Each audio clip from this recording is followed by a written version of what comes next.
Hello, it's really quite a while since I've made a how to stop compulsive eating diary, video, and I have been really busy. I've started to write my story about my recovery from food addiction, even though I'm still in recovery.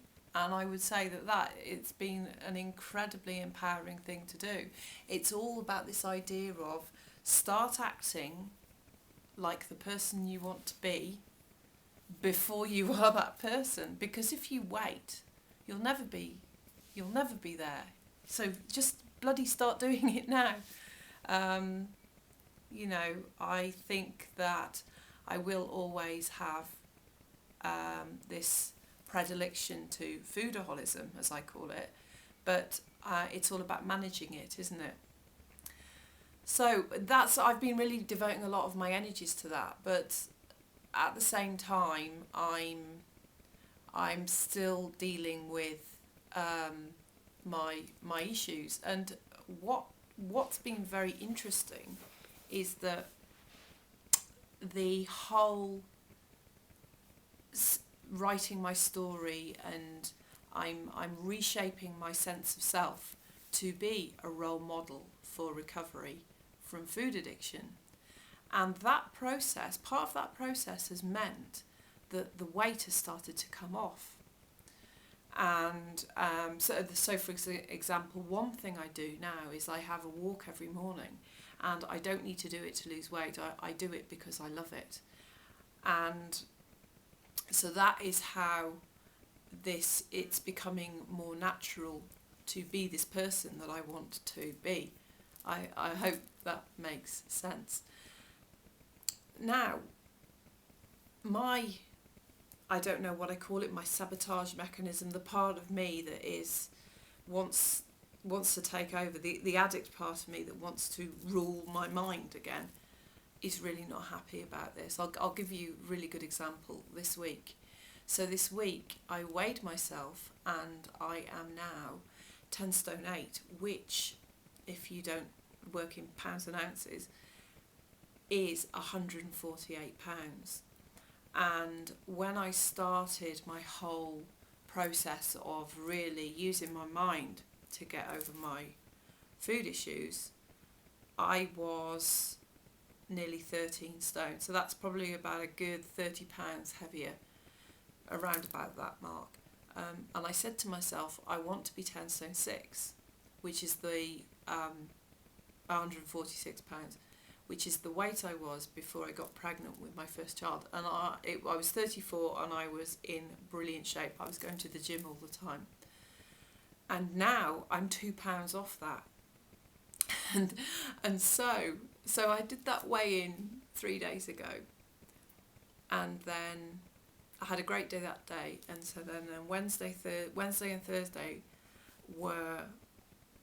I was just my eating was like inhaling food. I was trying to get back to binging, and it's because my sabotage mechanism is freaking out. It's saying, you can't lose all this weight. I want to take you back.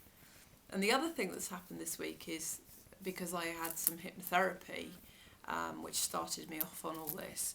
My hypnotherapist was approached by a journalist, and the journalist wants some successful weight loss stories. So I said, yeah, of course. So the journalist rang me up yesterday, and she says she wants some before and after pictures, and I need a good picture of me now.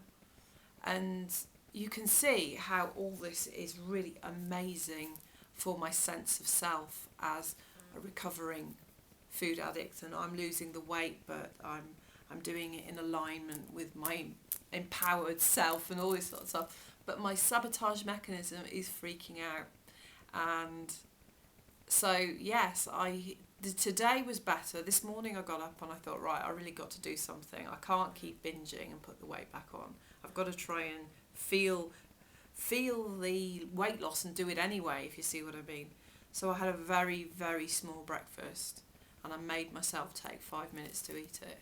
And then the morning was quite good. And then this afternoon I had a really good client meeting at work, and this afternoon I came and I'm eating really fast, really over full, knowing that I'm full but still putting the food in my mouth. So I think it's possibly time to start making all these videos again, and